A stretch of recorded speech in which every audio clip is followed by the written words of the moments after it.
Ladies and gentlemen, are you ready to have your soul shine? It's time for the Girlfriend Hour. We're so happy to have you here and we can't wait for you to meet our incredible guests. But first, please put your hands together for our wonderful host, the enigmatic Shar.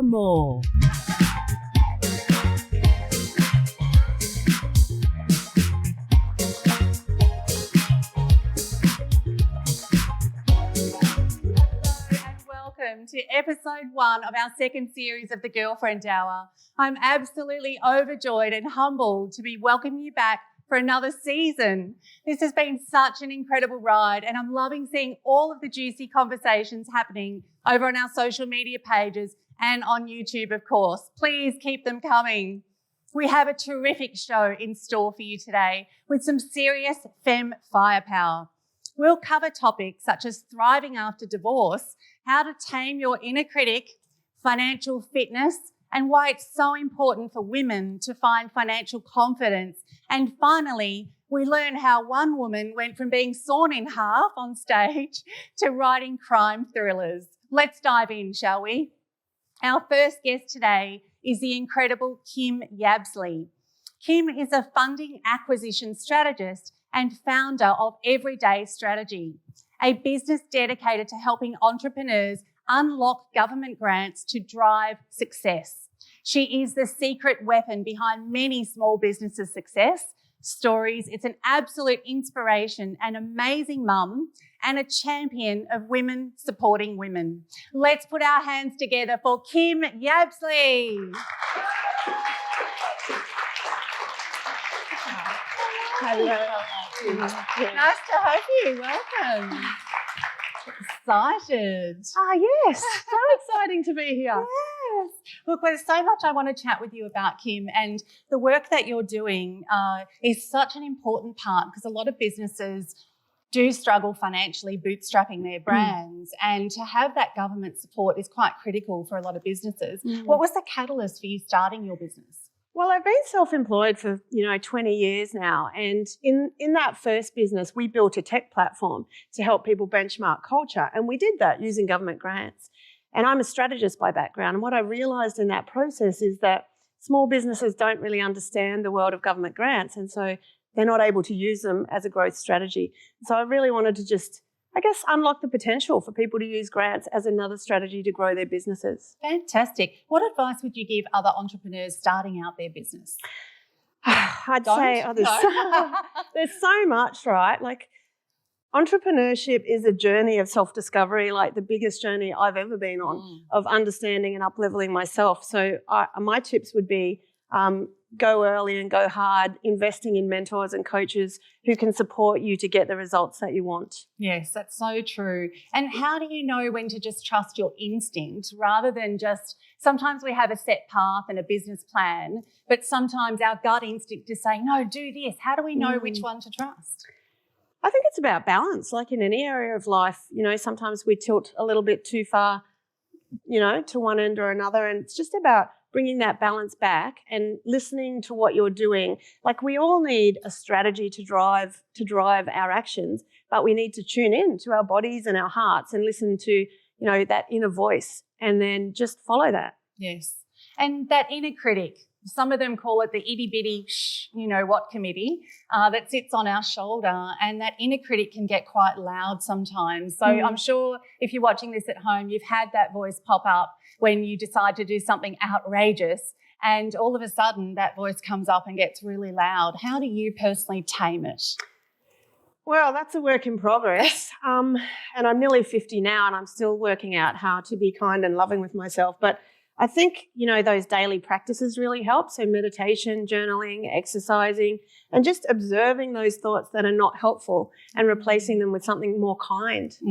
Which isn't always easy to do. Do you have any particular tactics that pop into play when the wheels fall off? You know what? I am blessed to have a gorgeous little 8-year-old boy, Archie, who's here today, waving at me in the audience. Hi, Archie. And he is super good at reminding me. He's always giving a voice to that part of me that loves myself. Mummy, you look so beautiful. Mummy, don't be so hard on yourself. So I think that is beautiful. We all need an Archie. Do you rent your services out? And also just the morning practice, like staying fit and healthy and keeping the balance, you know, building that resilience over time makes a massive difference.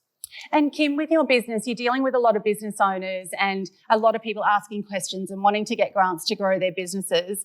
So how do you maintain flow? What does flow look like for you? Well, I'm still working that one out too, but earlier this year... I'm glad I'm not the only one. Earlier this year, I decided that I needed more balance. So I tried to, you know, I started getting fit again, and I went to working only school hours so I could kind of balance that never-ending demand, because the day can otherwise never end when you're self-employed, as you know. So I think flow is about that question you asked earlier about just the balance, you know, following through, taking massive action, but also having unwavering faith and just believing in what you do and focusing on the process rather than the outcome. Yeah, that's so important. And sometimes we can get caught up in the process of it, and we can kind of forget to enjoy the journey as well. Do you find that? Yeah, that's right. And at the end of the day, like, we want to enjoy our life and we want to feel good when we look back. So I try really hard to make sure that I am doing things that when I go to bed tonight, I'll be happy I did today. Yes. And how important is corporate culture? Well, it's so important. And corporate culture is my first and true love. And I think, you know, most organisations understand and value the importance of it, but I think it's still a bit of a misnomer. What is culture? Yeah. So I think people are still struggling to comprehend that culture is really just the sum total of our relationships with the people that we work with. And we spend 80,000 hours now in our life at work. Oh, so hang on a minute. Sorry, how many? 80,000. Yeah. Work? Wow. 80,000 hours at work. That's so a we lot. want to be able to show up in that environment authentically. Absolutely. And how do you define freedom? Freedom. I've just been playing with the idea of freedom. I think freedom is about choice, you know, having time to choose what you want to do. Yes. Having the money to say yes to things that you want to say yes to, and having the self-awareness to choose in any moment in which direction you want to go, and even down to what thought you want to follow. So what I've noticed is that the more advanced my business becomes, in many ways, the simpler my life is becoming. Like, when I think about if I achieved all of my goals, what would I do? It'd be very similar to what I'm doing now. Just living simply by the beach, hanging out with my little boy and my friends, visiting my mum. Look at the smile on his face. Oh, so well, Archie's actually starring in a movie himself soon. So. Oh, really? We'll have to have him on the show. Yes. And so tell us a little bit about some of the success stories maybe you've had with working with clients with grants. What have they been able to achieve? Oh, we've had some amazing examples. The thing with grants is that people often don't understand. They're only on average 17% successful. So you really have to apply for 6 grants before you're going to win one. And people often apply for 1 or 2 and then they get demoralised that they don't win and they sort of pull out. So we work with clients to strategize about how to use grants as a growth strategy. So we've got one client at the moment who's revolutionising the town planning industry by automating reporting. We've got clients that have been able to scale overseas to grow their teams much sooner than they would otherwise. So grants are really just a way that we can think about growing sooner than we might otherwise have, and leveraging the opportunity that's out there for small businesses. And it's a great thing that the governments are doing to support small business, but a lot of people don't know. So thank you for doing what you're doing. Yeah, no That's worries. fantastic. But don't go anywhere. We do want to have another chat with you. Our next guest, Michelle Flowers, turned her life-changing divorce into an opportunity to help others recover from broken relationships and learn to thrive, not just survive after divorce. Michelle is the founder of I Am For You, an incredible coaching service helping professionals escape the emotional captivity of divorce. Let's give a warm welcome to Michelle, joining us from the USA.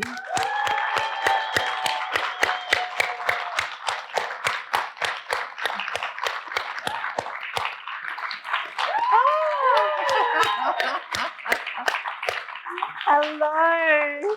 Thank you for joining us, Michelle. Oh, my gosh. So great to have you here. Thank you, Shar. It's a pleasure to be here. I truly appreciate everything that you do, what you have created. This movement, this feminescence movement is just incredible. So applause to you. Thank you. Thank you. So, Michelle, tell me about the idea that life happens for you, not to you. Yes. Okay. Life happens for you, not to you. I learned this from my coach. And when I learned this concept, it was a complete paradigm shift. I mean, it was a mind blow because it allowed me to start to see my struggles and my problems in a new light. So the way I like to think of it, Shar, is a victim mentality and a victor. If life is happening to me, I'm blaming, I'm accusing. Nothing is my fault when life is happening for me. I'm accountable for my actions. I'm responsible for my choices. When there's an obstacle, I look for the opportunity. And so, a great example of this is my divorce. In the beginning, when I was going it alone, too embarrassed to let people know I was going through all the pain that I was going through, I said, it's his fault. The marriage is over because of him. I was a perfect wife. I didn't do anything wrong. But you see, when you have the life happens to me, you have the attitude that I'm not to blame for anything. Nothing is my fault, but everything is everybody else's fault. Now flip the script. Now, if I look at life happening for me, yes, I went through a divorce. Same situation. You can't control what's going on around you. But when life is happening for you, you realize that you always have control over your response. And so since the divorce, yes, it was a horrible experience. But the personal growth that I've gone through to get to this point, the women that I'm serving all over the planet, I can see light in what was a dark situation. So that's the way I see it. And it just really changed the way I looked at problems. That's beautiful. There's so many golden points in there that I hope if you're at home, you're writing some of this down. Michelle, what was the aha moment that led you down the path of helping other people?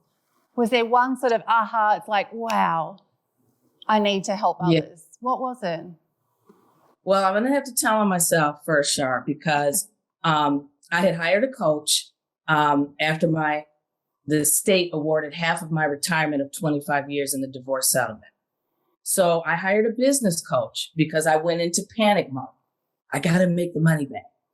And I got into network marketing. I decided all the times I had failed in the past, this time I don't have time to play. I'm going to hire a coach.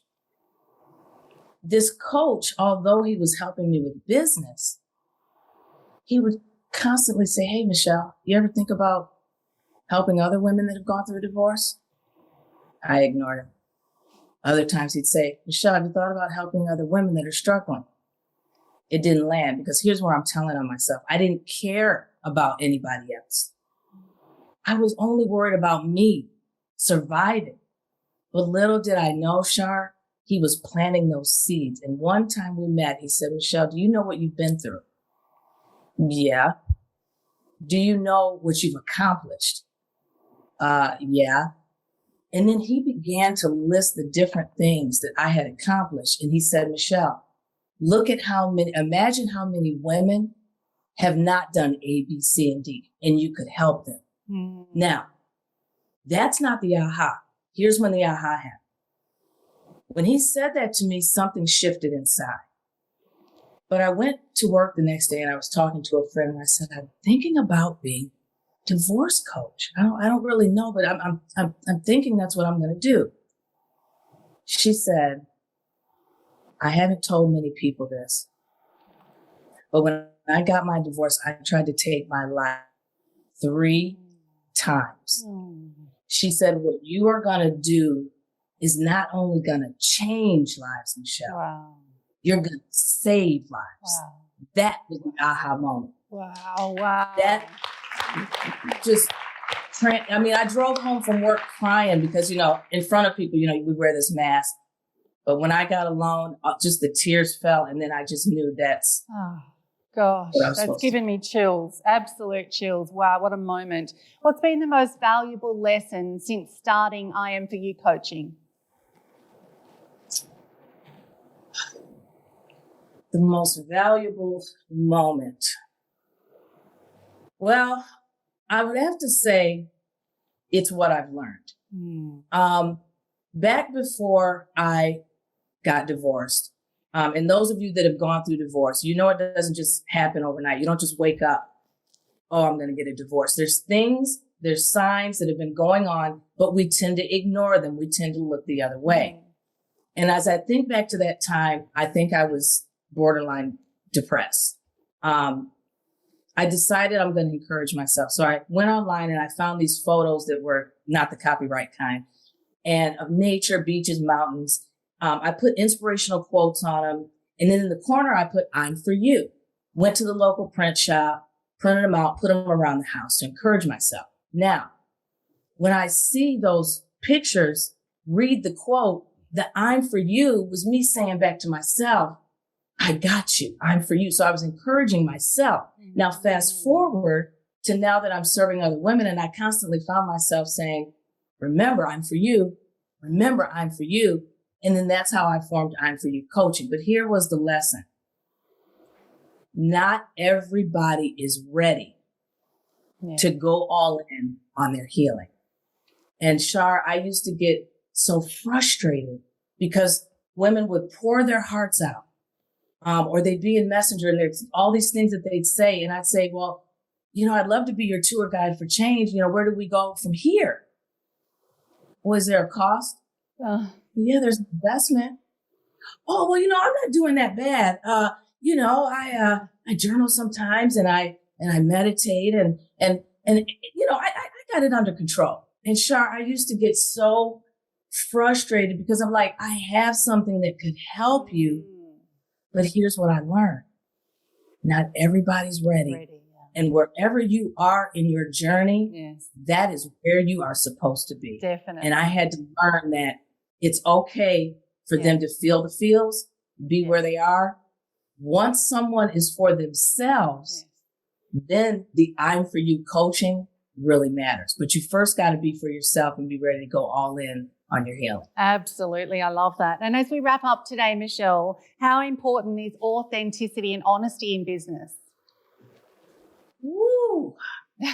Honestly, well, Shar, years ago when I first started trying to do business, my email was honestyisbestpolicy@gmail.com. Oh. Honesty, yeah. So honesty and authenticity are not only important in business, but they're critical in how we live life. And I like to think of it like this. People can see fake a mile away. Okay.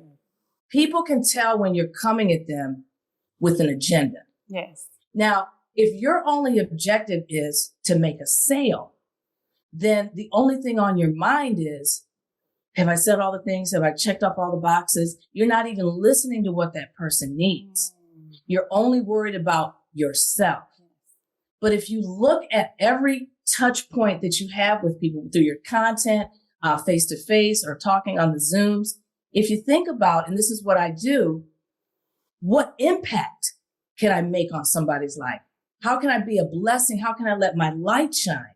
And then so feeling that way, when someone comes across my path, I'm not, and then, I know people are saying, well, Michelle, wait a minute, if you have a business, you got to make money.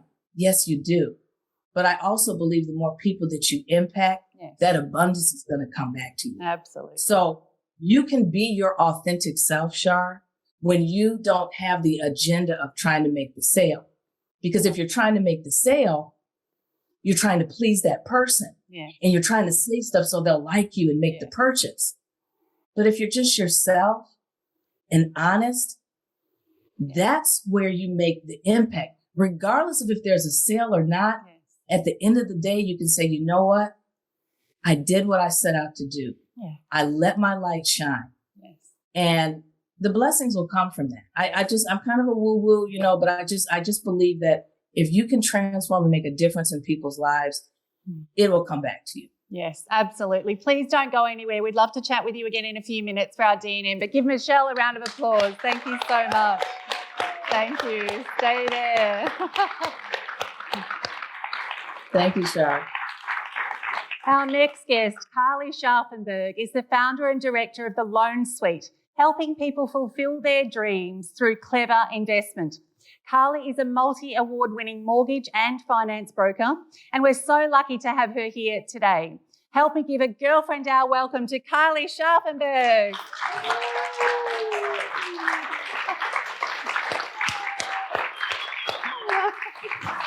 How are you? Have a seat. So lovely to have you here. Thank you for coming on the show. Thank you for having me. Oh, my pleasure. So, Carly, finance. Normally people go, yawn. But how did you get started, a female in finance? Oh, I fell into NAB when I was 21. You fell into NAB? What, just landed and fell into their floor? No, I was on a mission to join the police force. Oh, And so I could see you being a policewoman. Bit bossy. bit old now. Yeah. I just applied at NAB and started as a teller and did 17 years through there and got sick of it and then started my own business. Lovely. Yeah. And did you always have a passion for property? Is that something you've always done? I bought my first one when I was 23. Oh. And so I've always been interested in it and just wanting to grow and succeed. And yeah, I like the numbers. So the I buy numbers property behind for the it. numbers. So not the physical property, not the house with the grass and sand. It's actually the numbers behind the property. Yeah, much to my husband's disgust because I like to buy and sell. Why is it so important for women in particular to feel financially confident? I don't think it's just specific to women. I think it's to men too. It should be an equal relationship where they both understand the finances and they both understand how to run the household finances and what each other are doing in their financial situation. It doesn't happen a lot though in relationships. Like often relationships, one might be more dominant in all the that, time. In that side, yeah. All the time. And so sometimes it is where women aren't as confident or knowledgeable in that sense, and that's part of the reason why there's a lot of homeless women, I believe, over the age of sort of 50 and 60, is that they've had a divorce. Michelle, you could probably help them, and then Carly, helping them with that financial knowledge, because they often didn't manage the bank accounts, they didn't take care of the money, and then they don't know how to actually do anything. Yeah. So it's hard for them. It's a them. real issue. Yeah, definitely. It's not one job specific to one party in the relationship. It's something everyone should be understanding, and the lack of it being taught in school, I think, is a very important thing that needs to change in society as well. Yes, and that's something that, if we can start it at that age where they're at school and teach them about money management, because even with our children, we found that they weren't taught any of this stuff. Yeah. How to spreadsheet, how to budget, it's not taught, and then they leave and it's like, I've got a paycheck. A day later, they've spent it all on lollies and Xbox games and, and movies. And then there's $1 left for another few weeks. It's like, they don't teach them anything. Yeah. So what's a piece of advice you'd give to someone looking to purchase their first home? Speak to someone who's educated in finance and understands, so their banker or their broker or someone that can actually guide them right, not just their family and their friends. Get the right advice, especially in this changing market that's changing daily. Yes. It is at the moment, isn't it? Yeah. It's a bit of Yeah. What's the biggest mistake that people are making in purchasing property? Being too greedy.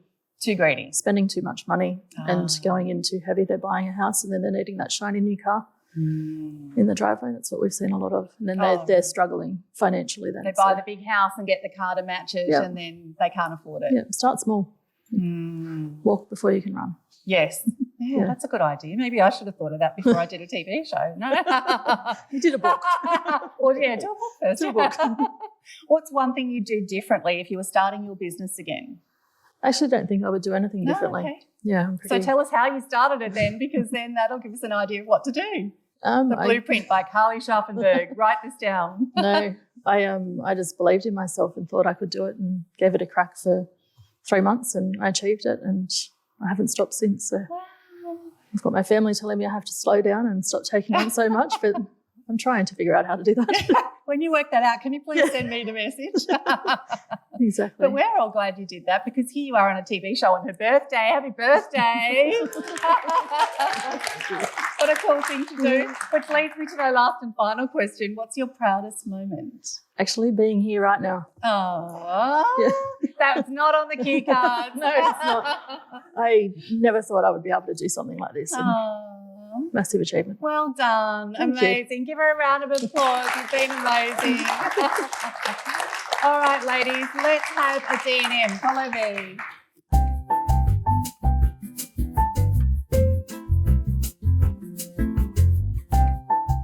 Now, I'd love to welcome back to the floor Kim, Carly and Michelle to get deep and meaningful with me. This segment is all about peeling back the layers and getting real and raw on some really big topics. Today, I wanted to get your thoughts and perspectives, ladies, on identifying and coping with burnout. We take on so much in our day-to-day lives and assume that, maybe just a walk in the park or a hot bubble bath or a glass of bubbles is going to fix the burnout, but it doesn't. What are some things that we do to deal with burnout? And have you ever experienced it? Yeah. Yes.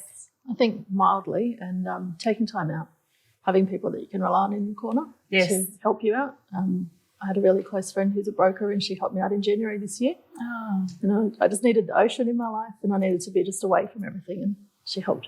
Oh, that's great. So you put your hand up and ask for help, which is something that a lot of us don't often do. We can find that it's a real sign of weakness to say, I'm just not coping, can someone help? And we do need to get better at that because when you've got those people that can step in and support, it makes all the difference. What about you, Michelle?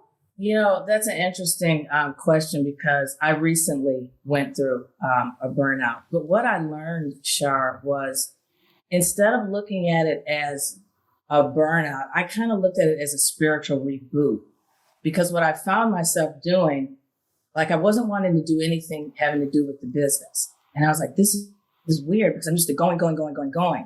But when we listen to our bodies and we just simply go, I know it sounds, esoteric to say just go with the flow, but it's the truth because once you've gotten to the place where you've got that rest and you've had that time away, you're ready to jump back in. But I feel like when people try to rush it, that's when the stress comes. That's when they feel guilty and things like that. So I just kind of reframe it as an opportunity to just woosah. Woosah. There's the official term. Woosah. And Kim, what about you? Yeah, I think it's about just finding something that you love and doing more of that. So for me, I'm a single parent. I've got an amazing mum who helps out with Archie anytime I need some downtime. And I'm also an ocean swimming enthusiast. So most days we'll swim 2 or 3 kilometres in the ocean. And for me, there's just something about, being at the Earth's surface like that reminds me what I'm really part of. And being chased by sharks is always a great way to get yourself out of any slump, isn't it? Put a bit of pep in your step. So that's my tip. Find something you love and do more of that. I love it. Love it. And so when you find that there's a girlfriend in your life who might be experiencing burnout, do you jump in and ask to support them before they ask for help? Is that something do you pick up the signs, Carly? I think because you've been through it yourself and you can see know the feelings and once you can identify that, just to let them know that you're there to help. And And I think women are so good at that. Like my son's in year 3 now at school and, I have some unlikely friends in that community who are amazing at taking care of each other and we do what we can for each other. And they're different gifts we have to give each other, but I think we really do support, encourage and uplift each other with our own gifts. Yeah, amazing. And Michelle, have you found that with people around you in your inner circle that something's off and you just jump in and support before they ask? I'm kind of a person that kind of steps back and I believe that when a person is ready, they'll ask, but yet I'm going to make my presence known as someone who struggle with asking for help. There's so much power in proximity and so many divorcees go it alone. If you can just get amongst other people, there'll be an opportunity where you can open up. But I'm kind of I'll stand back and let you, come to me. Yes. Yeah, I'm far too pushy a friend then, because I can tell when my friends go quiet and they go MIA, I send search parties to certain people, and because I'm like, they're far too quiet. Something's not quite right in their life. So I love your approach, Michelle, but I'm certainly a bit more pushier than that. And I just jump in, and honestly, it's like I can feel it, and they'll go, yeah, things aren't good. I'm like, I knew it. And so how can I help? And even if they don't need help or ask for help, I still want them to know that I'm there to help if they do want it. So look, ladies, if you're watching this at home, or men or anyone, and you're experiencing burnout, it's possibly because you've taken on far too much yourself. So it's okay to ask for help in life, in business, in anything you're going through, because as human beings, innately within us, it is to help another human being. So please promise us on the Girlfriend Hour, we solemnly pledge that we will be here for you today, tomorrow, and every day moving forward, except on the days that we're on holidays. And we will have a bottle of wine chilled and ready to be at your service. Thank you, ladies, so much for being on our D&M today. Really appreciate it on our show. Thank you. Thank you. Thank you. Thank you, Michelle. Bye-bye. Mwah. Big love. And I'm going to ask Kelly to come onto the show, please. Kelly and I are going to be a little bit naughty. Unscripted. There is no cue cards for this. Kelly and I are going to have a little bit of fun. Who's up for a little bit of fun? Did you come for fun? Excelente. So we are going to play isn't our prize wheel gorgeous? Our designer is very, very clever. Thank you to Erica for our beautiful prize wheel. We're going to have some fun today. Firstly, I'm going to let you know some of the prizes available on our prize wheel. So we have our grand prize is worth over $5,000. Excuse me. Can I play? No, maybe I can. We have prizes today from Be Styled for Life, from Storm in a D Cup. What a cool bra name, right? Business name. Women in Bloom. We have a pair of these cool shoes from Kicks. We have gorgeous Lisa Pollock gifts and a gorgeous gift from Fashion Flaunt. So we're going to now choose some fun people to come down and play with us.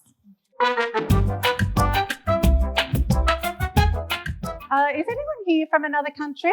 Oh, there's someone here from another country. Is there two? Did I get 2 finger points there? Ah, okay. So we've got a lady in the back there I can just see. Yes, that's you. Would you like to come down, please? Give her a round of applause. Come on.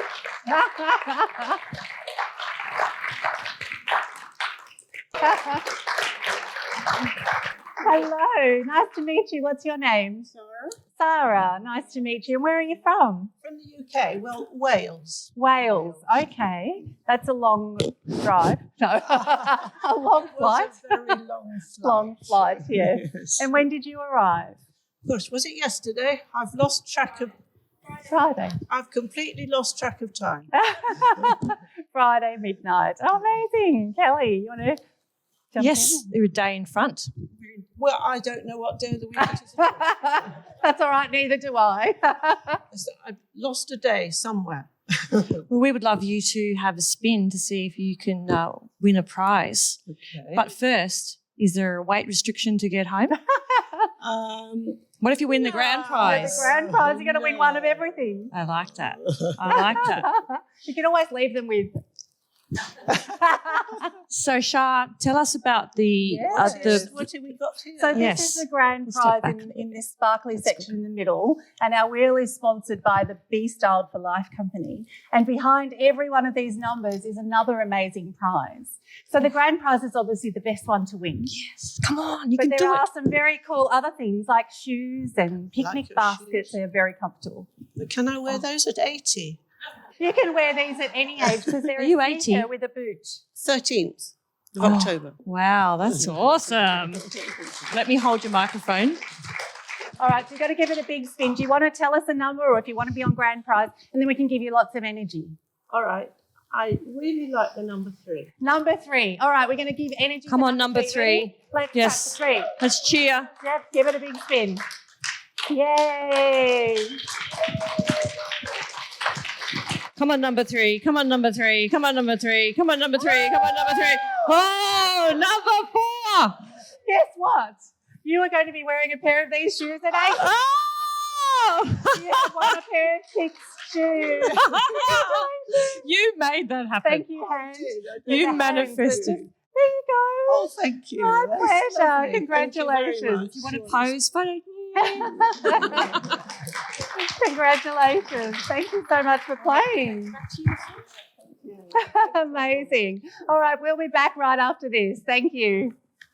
It's never too late to become a cover girl. We're looking for incredible women to be profiled in our upcoming issue of Feminescence magazine.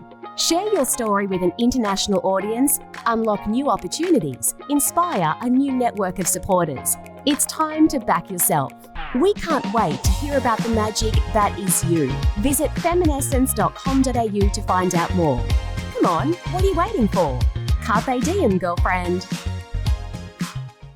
Our next fabulous guest started her career as a painter and a magician's assistant, but has since gone on to become one of Australia's most exciting new writing talents.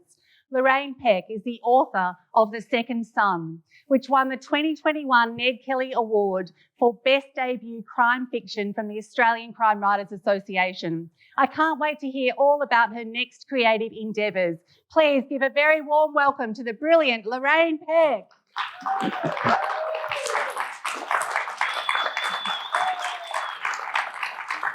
Hello. How are you? It's great to have you on the show. Oh, sweet. Wow, interesting journey from being sawn in half on stage to now writing crime.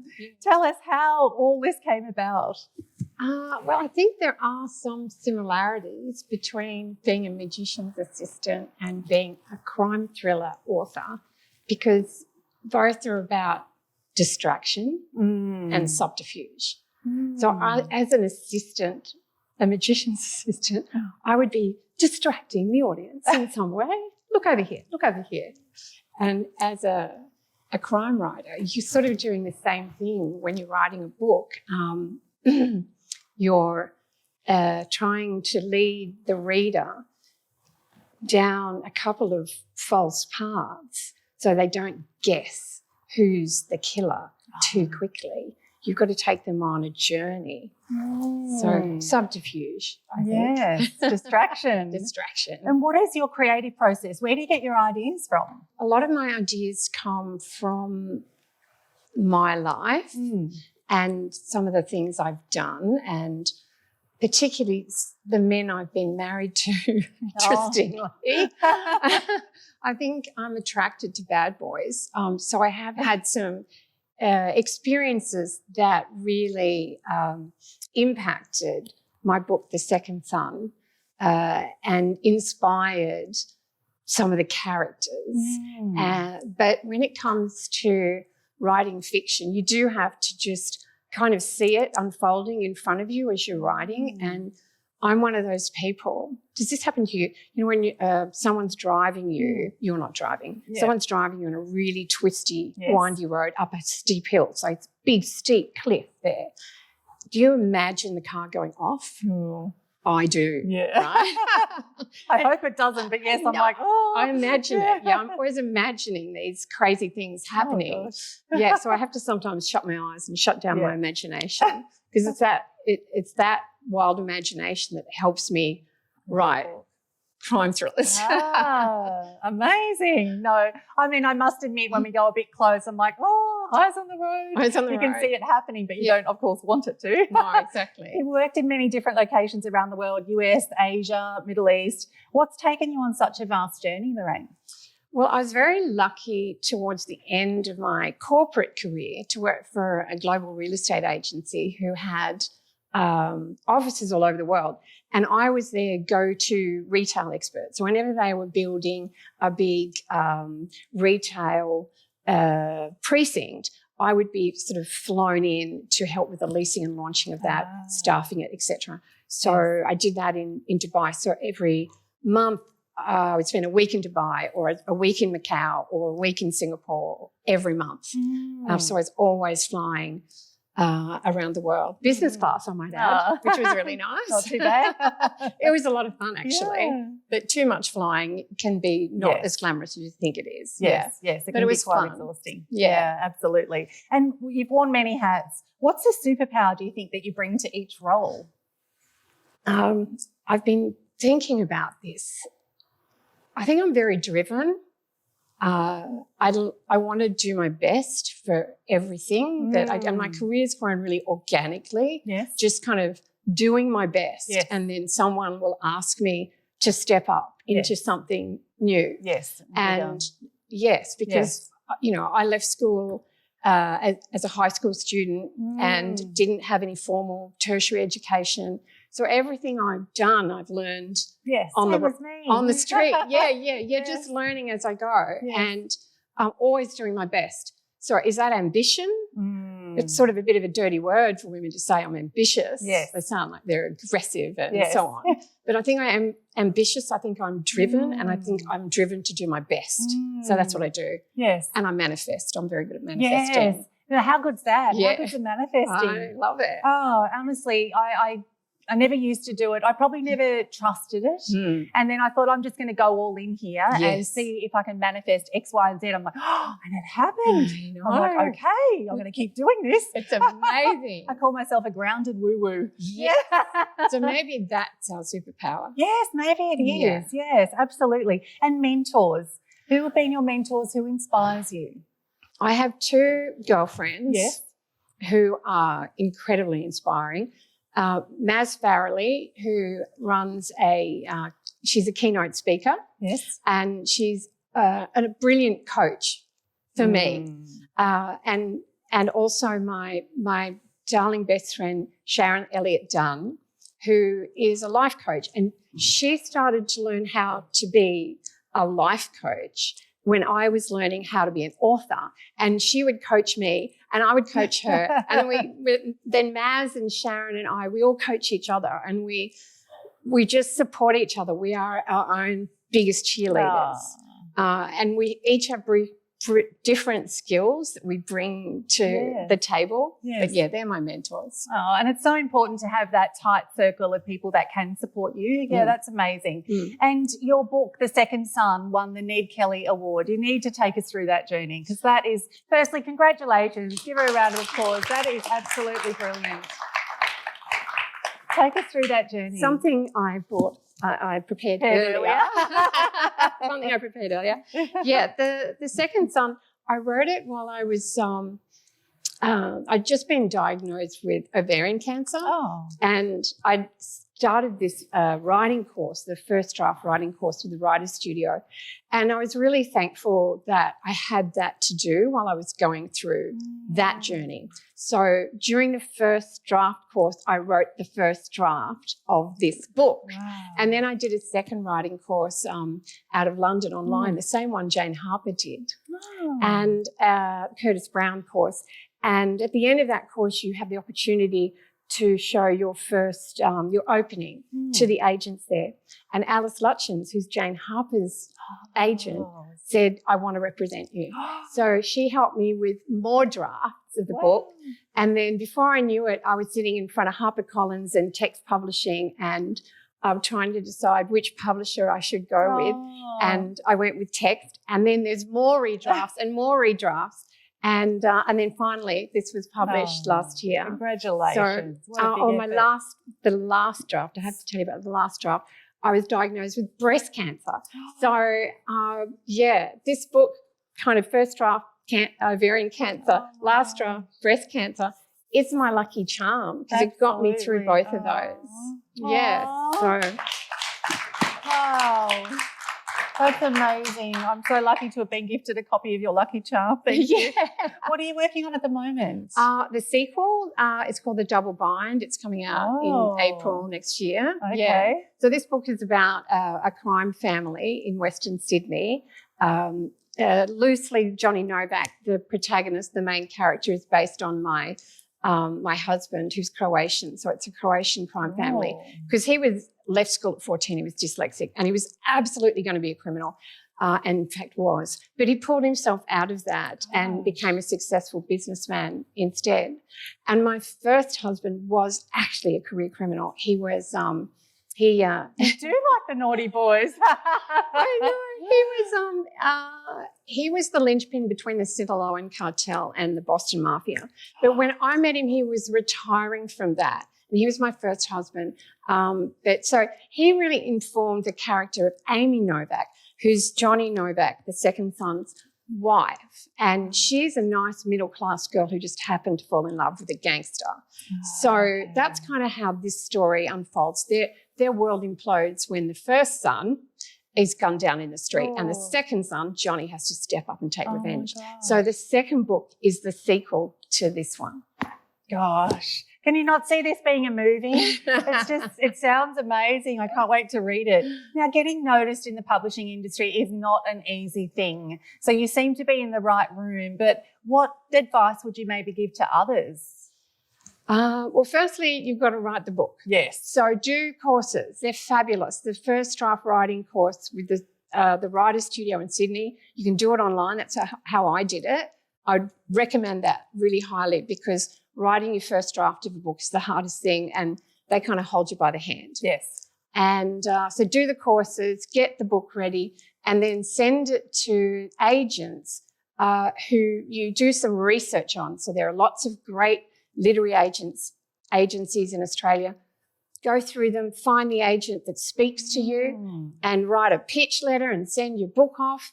And also enter your book in unpublished manuscript prizes.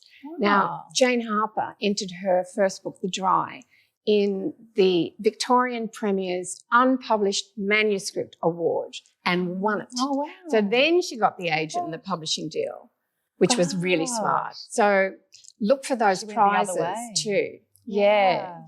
That's fabulous. That's so great. Well done. And so when's the next book coming out for you? April next year. Yeah. Fantastic. How exciting. Oh, that's fantastic. Give her a round of applause. I've got some fun questions for you now as we wrap up. So we have a section called Time Out.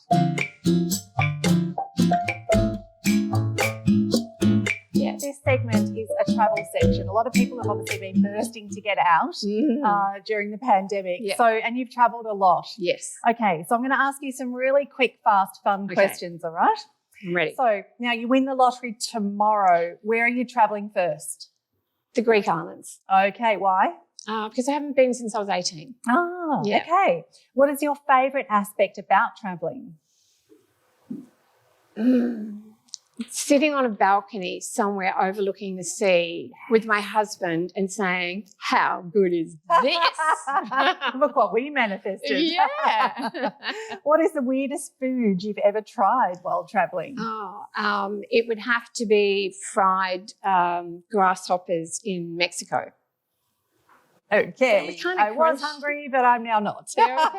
Kind of Were they crunchy. okay?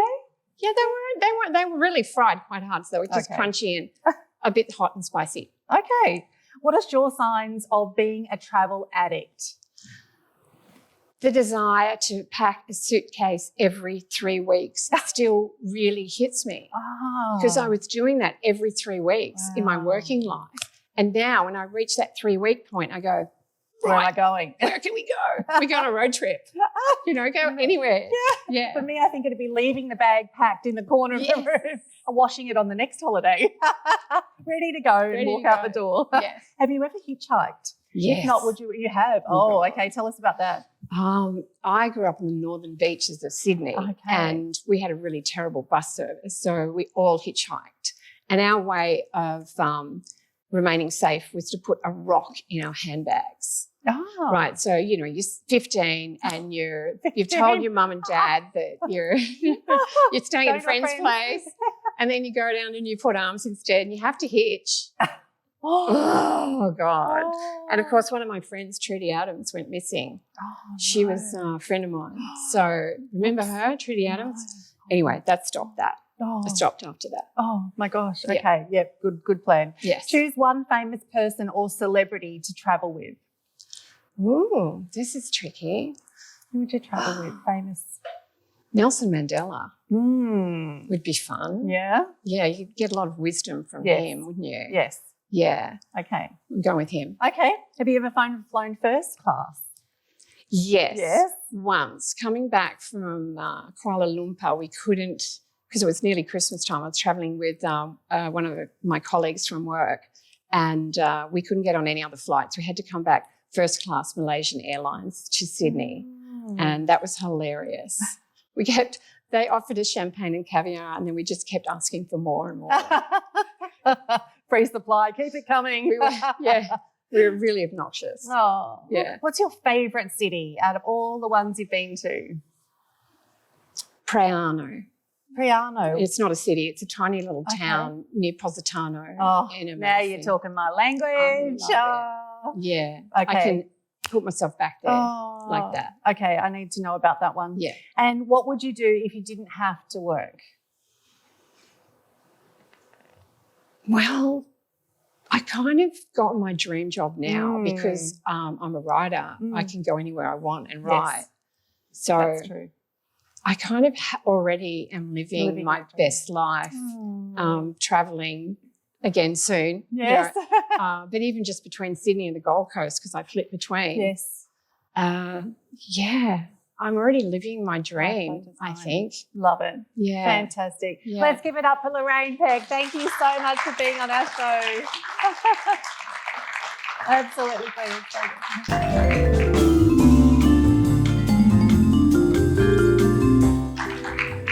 Pauline Longden is an award-winning global copywriter and runs a successful business as the Copy Alchemist. She has an incredible way with words and is hired by countless brands and businesses to help them convert millions of dollars worth of sales through marketing and direct sales campaigns. But it wasn't always the case for Pauline.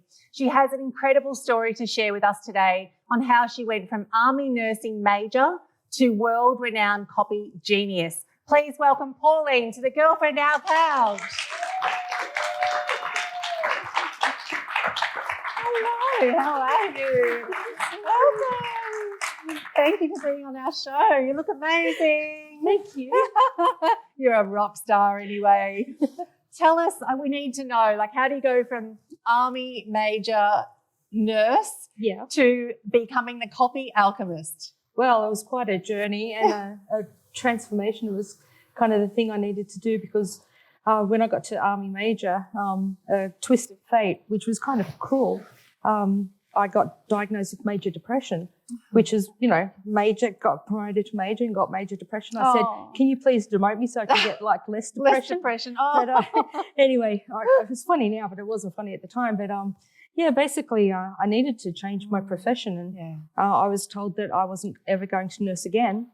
And so I had to find something else to do. And so I got out of the army and became a businesswoman and And it was quite an unexpected path to go from being a nurse in the army, diagnosed with depression. What was the link to then become a copywriter?